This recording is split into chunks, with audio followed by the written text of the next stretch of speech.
আজকের ভিডিওতে আপনারা দেখবেন যে মেয়ে স্বামীকে কখনো না ছেড়ে দেওয়ার প্রতিজ্ঞা করেছিল, যে স্বামীর হাত ধরে নিজের পরিবার ছেড়ে দিয়েছিল, এবার সেই স্বামীকে ছেড়ে দিল সুমাইয়া রিমু। হ্যাঁ ভিউয়ার্স, কিন্তু কেন, কার জন্য জানেন? শুধু তাই নয়, তার একমাত্র ছেলে কার কাছে রয়েছে এবং কি কারণে সুমাইয়া রিমু তার হাজবেন্ডের সাথে ডিভোর্স হয়েছে, কার কারণে হয়েছে, সেই সমস্ত কিছু আজকের ভিডিওতে খোলাসা করব। তো চলুন ঘটনার বিস্তারিত জেনে নেওয়া যাক। নাম তার সুমাইয়া রিমু। একসময় সামাজিক যোগাযোগ মাধ্যমে প্রচুর অশ্লীলতা করত, উল্টাপাল্টা কথা বলতো। তার হাজবেন্ডকে ভালোবেসে তার প্রথম বাগদান স্বামীকে ছেড়ে দিয়ে চলে এসেছিল, নিজের পরিবার, মা বাবা সবাইকে অবজ্ঞা করে। এমনকি এই স্বামী তাকে নাচ গান করতে সবসময় উৎসাহিত করত, সবসময় তার আশেপাশে থাকতো এবং সাপোর্ট করত। কিন্তু একটা সময় গিয়ে সে দেখলো তার স্বামী তার জন্য বোঝা হয়ে দাঁড়াচ্ছে। আস্তে ধীরে যখন তার অশ্লীলতার মাত্রা বাড়তে শুরু করলো, তখন তার স্বামী তাকে বাধা প্রদান করতে শুরু করে। কিন্তু সে তো কারো কথা শোনার পাত্রই ছিল না। সে দেখলো এখন যদি সে থেমে থাকে তাহলে তার ক্যারিয়ার ধ্বংস হয়ে যাবে, সে যা চায় তা করতে পারবে না। তাই শেষমেশ সে তার স্বামীকে ছেড়ে দিতে বাধ্য হলো। শুধু তাই নয়,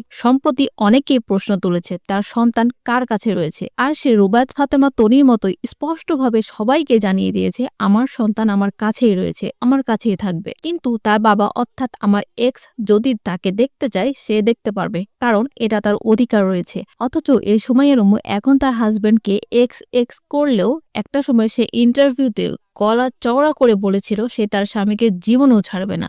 আমার জামাইরে ছাড়া কিছু ভাল লাগে না, মনটা চায় খালি জামাইয়ের করলে ওইটা বৈশা থাকি। সবচেয়ে বড় কথা হলো তার স্বামীকে ছেড়ে দেওয়ার পরও তার অশ্লীলতার মাত্রা এতটাই বেড়ে গিয়েছে যে সে আজকাল প্রযোজকদের সঙ্গে বেডরুমে ভিডিও শেয়ার করছে এবং রাস্তাঘাটে প্রকাশ্যে সিগারেটের প্যাকেট কিনতেছে। তো আশা করি কেন তার স্বামীর সাথে ডিভোর্স হয়েছে বিষয়টা এখন আপনাদের কাছে ক্লিয়ার। তো এই বিষয়গুলো নিয়ে আপনাদের মন্তব্য জানাতে ভুলবেন না। এখানে আসলে দোষটা কার বেশি? তার স্বামী তাকে একসময় এ পথে নিয়ে গিয়েছিল। তো ভিউয়ার্স, কমেন্টে জানাতে ভুলবেন না আপনার মূল্যবান মতামত। ধন্যবাদ।